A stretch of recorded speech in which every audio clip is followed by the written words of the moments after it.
네, 반갑습니다. 국내 증시 저평가 해소를 위한 기업 밸류업 프로그램 2월 발표 기대감으로 테마주 성격의 광풍이 분 한 주였습니다.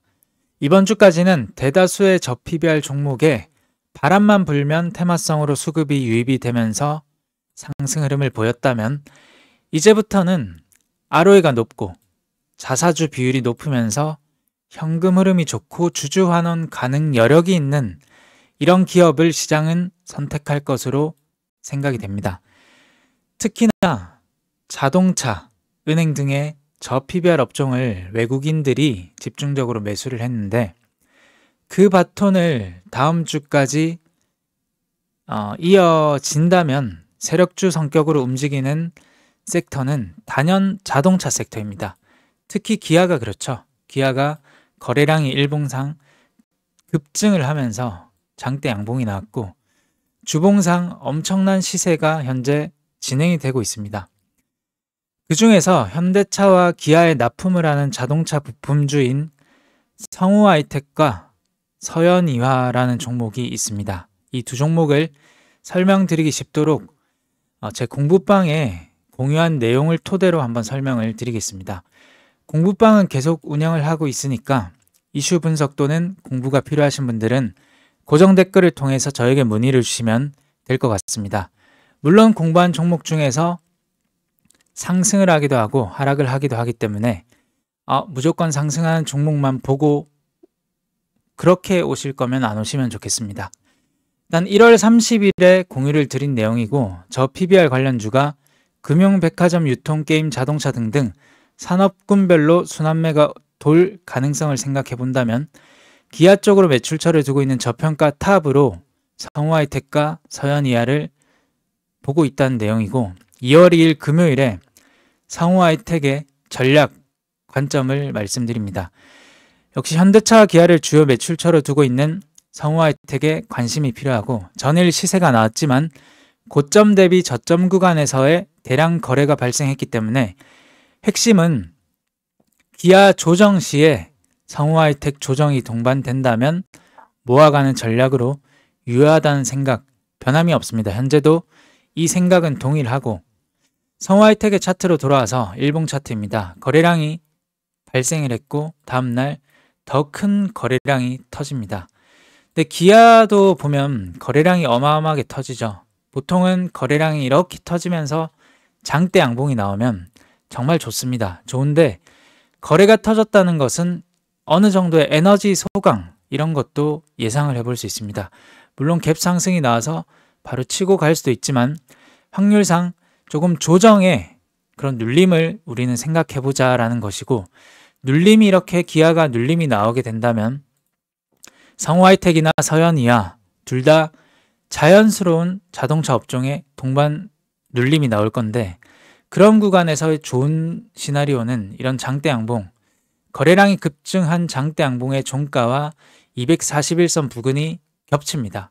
그런 겹치는 구간까지 자연스럽게 기아의 조정이 나오면서 자연스럽게 눌릴 때 역시나 거래가 이렇게 터지면서 눌리는 것이 아니고 거래를 죽이면서 자연스럽게 눌리는 과정이 나온다면 역시 눌림목 매매로 좋을 것 같습니다. 왜냐하면 거래가 터진 장대 양봉과 1년 장기 평선은 주요한 지지 가능성의 구간이기 때문이죠.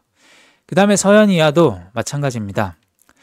현대차와 기아를 주요 매출처로 하고 있는 똑같은 기업이고 주식은 추세를 사야 된다는 말이 있듯이 서현이화는 점진적인 우상향 추세를 유지 중이다.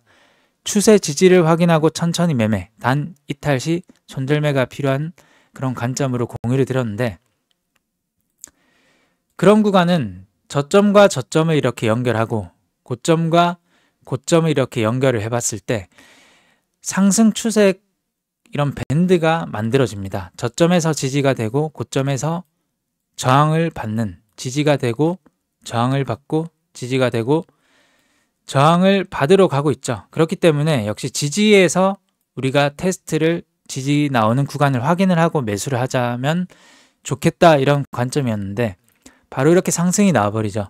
거래량을 터뜨리면서 상승이 나왔기 때문에 역시나 에너지가 조금은 소강이 될 수가 있다. 차트상 거래를 터뜨리면서 개파락이 나왔던 곳이 있습니다. 이런 곳을 올라서 주었고, 그 다음에 이런 갭의 전일의 종가, 이런 부분을 역시나 올라서 주는 움직임이죠. 대량 거래로. 갭을 메웠다는 것은 다음 있는 이런 매물까지 갈 가능성도 있다, 이렇게 볼 수가 있습니다. 특히나 이런 갭을 강하게 뚫었기 때문에 다음 구간까지 갈 가능성을 높이 봐야겠죠. 그래서 물론 바로 상승한다면 내 매매 시나리오에 없는 전략이기 때문에 매매하지는 않을 것 같고, 역시 똑같이 기아가 이렇게 동반해서 기아가 조정이 나올 때, 기아가 이런 식으로 기간 조정이든 가격 조정이든 조정이 나올 때 서현이와 역시 조정이 그냥 자연스럽게 거래를 터뜨리는 것이 아니고 거래가 없이 자연스럽게 가격이든 기간 조정이든 조정이 나올 때, 그럴 때 눌림 공략을 해본다면 좋을 만한 자동차 종목 중에서는 성우하이텍과 서현이아를 여전히 탑으로 보고 있습니다. 그래서 오늘 자동차 섹터에 대해서는 말씀을 드렸고, 만약에 저 PBR 테마가 이번 주 내내 올랐기 때문에 피로감을 예상해 볼 수는 있습니다. 다음 주봉 캔들은 조정이 나와도 이상하지 않은데, 저 PBR 관련 종목들의 에너지 소강이 나오게 된다면 첫 번째로 고 PBR 악재로 인해서 많이 떨어진 주식에서 길목을 지키는 전략이 유효할 것 같고, 두 번째로 최근 힘이 강했으면서 많이 떨어진 반도체 종목 또는 AI 종목에서 집중을 한다든지, 세 번째로 오히려 저 PBR 선도주에서 상승 1파, 조정 2파를 거쳐서 지지를 확인을 하고 상승 3파의 구간을 공략을 해볼 수도 있을 것 같습니다. 다음 주 일정으로 봤을 때 그러면 어떤 종목, 어떤 섹터를 보면 좋을까라는 접근으로 본다면 많은 일정이 있습니다. 월요일, 화요일, 수요일, 목요일, 금요일은 설날 연휴로 휴장이죠. 일단 빗썸 수수료 관련 이슈도 있고, 그 다음에 기업 밸류업 프로그램 시뮬레이션 결과 발표도 있습니다. 미국 캐터필러 건설기계 실적 발표가 있기 때문에 진성 TC 등의 그런 국내에 상장한 건설기계 관련 종목들이 또 수급이 나올 수가 있겠죠. 그 다음에 제가 보고 있는 종목 섹터는 저출산 관련 종목 섹터입니다. 왜냐하면 최상목 경제부총리 이창용 총재가 토론을 하는데 2월 6일에 토론을 하게 되고, 그 다음에 주제는 구조적인 문제로 선정할 전망이다. 과거와 비교해서 기재부와 하느니 경제인식을 공유하고 있는 만큼 현안보다는 장기 구조적 문제에 관해 논할 것이라면서 잠재 성장률 회복, 그리고 인구 고령화 대응, 출산율 제고, 구조 개혁 등에 관한 이야기를 나눌 것이라고 귀띔을 했습니다. 다시 돌아와서 저출산 관련주를 잘 생각을 해봐야겠죠. 그리고 2월 7일 윤 대통령 오는 7일 KBS와 신년 대담 예정입니다. 새해 전국 구상을 그런 것인데 저출산 관련에 대한 얘기를 안 할 수는 없을 것 같고, 그리고 에너지 원전 관련한 내용도 다룰 것이라고 저는 생각을 하고 예측을 해보고 있습니다. 그렇다면 중첩되는 구간이 있죠. 저출산 관련주가 중복이 되고, 그리고 2월 7일 같은 날 아기상어 극장판 개봉이 있습니다. 영화 개봉이 있는데 삼성출판사가 대표적인 수혜주이죠. 삼성출판사는 저출산 관련으로도 엮여있고 이런 아기상어 극장판 개봉 재료가 또한 공통되기 때문에 주요하게 눈여겨봐야 될 것으로 생각이 됩니다. 역시 신년 대담에서 원전 관련 필요성이 대두가 된다면 11차 전력 수급 기본 계획 2월 중에 공개할 예정이기 때문에 한신기계와 G2파워, 보성파워텍 등의 원전 관련주에도 관심을 가져보면 좋을 것 같습니다. 그러면 저출산 관련 종목에는 어떤 것이 있는가? 삼성출판사가 있고, 삼성출판사는 아기상어 지적재산권을 보유한 글로벌 콘텐츠 기업 더 핑크퐁 컴퍼니 지분 보유를 하고 있기 때문에, 그리고 문구, 유아용 서적 사업을 영위하고 있기 때문에 저출산 테마로 한번 잘 볼 수가 있습니다. 거래가 많이 터졌고, 거래가 없는데 다시 한번 상승을 해주려고 하고 있고, 거래가 없는데 하락을 계속하고 있지 않다는 것은 이때 잡은 사람들은 아직 손을 놓지 않았다 이런 뜻으로 해석을 해볼 수가 있습니다. 아가방 컴퍼니의 주봉을 보시면 이 저점을 달았던, 아랫꼬리를 달았던 그런 부근은 여러 차례 지지와 저항이 반복되었던 구간입니다. 첫 번째에서 지지가 나오면서 아랫꼬리가 나왔고, 그 다음 지지 구간은 바로 이 밑에 구간인데, 이 밑에 구간까지 오면 이 주식은 조금은 끝날 가능성이 있다, 좋지 못할 가능성이 있기 때문에 오히려 지금 이번 주의 저점 부근, 이런 부근은 유지를 해줘야 된다. 만약에 유지를 못 해주면 매수를 했던 사람들은 손절매 관점으로 보는 것이 조금 좋지 않을까라고 생각을 하고, 상승 1파가 나왔고 조정이 나오고 있는데, 여기서 조정에서 길목을 지킨다는 것은 이 캔들들이, 컸던 캔들들이 아주 조그만해져야 됩니다. 그래야 길목이라고 판단을 해볼 수가 있는데, 지금은 캔들들이 아주 조그만해지고 있다는 측면에서 봤을 때 기아가 이런 저PBR 관련주가 상승만 할 것은 아니라고 봅니다. 물론 장기적으로 저는 상승할 것이라고 생각을 하는데, 일단은 에너지 소강이 조금 나온다면 이런 아가방 컴퍼니나 알서포트나 이런 종목들이 지금 캔들이 작아지고 있다는 측면에서 봤을 때 저PBR 관련 또는 아가방 컴퍼니가 아니고 저출산 관련 테마들의 그런 VS 시소타기 형태가 좀 나오지 않을까라는 관점으로 공유를 드립니다. 그 다음 알서포트도 마찬가지죠. 이런 장대 거래가 발생했던 구간의 시가 부근에서 지지가 나오는 모습, 이런 부분에서는 역시 캔들이, 컸던 캔들들이 지금은 아주 조그만해지고 있죠. 그렇기 때문에 이런 시소타기 형태를 봤을 때 조금 다시 한 차례 수급이 들어올 가능성이 있다.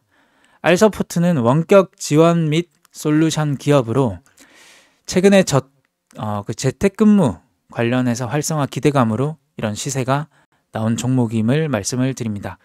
그 다음에 교육 쪽으로도 볼 수가 있는데, 저출산은 교육과도 밀접한 연관이 있고 메가MD가 최근에 거래가 잘 들어오고 있습니다. 나갔다 들어왔다 이런 흐름을 가져가면서 역시나 우상향 추세의 그런 기조를 띠고 있기 때문에 여기서 눌림에서 공략을 해볼 수도 있을 것 같고, 상승할 때도 공략을 해볼 수가 있을 것 같다. 그 다음에 꿈비도 그렇게 부담스러운 자리는 아니다라고 보입니다. 제로투세븐도 마찬가지.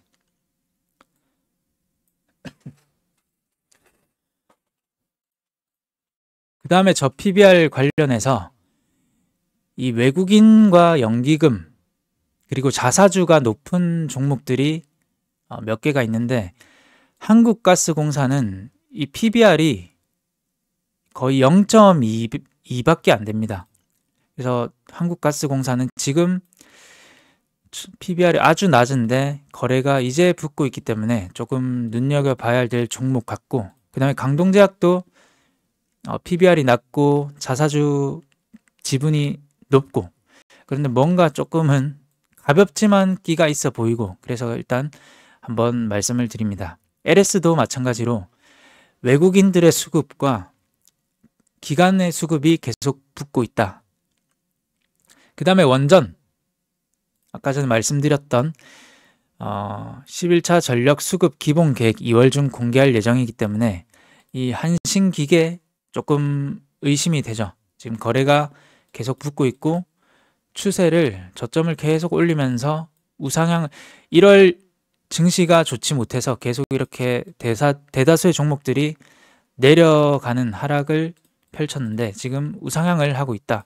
그리고 앞전에 거래가 이렇게 터졌다. 그리고 거래가 없이 이렇게 올라오고 있고 240 장기 평선을 맞닥뜨리고 있다. 이런 측면에서 봤을 때, 재료적으로 봤을 때 괜찮아 보인다. G2파워도 있고 보성파워텍도 한번 눈여겨 볼 수가 있습니다. 그래서 오늘 말씀드릴 종목은 일단 종합을 해보자면 자동차는 기아에서 이 외국인들의 수급이 엄청납니다.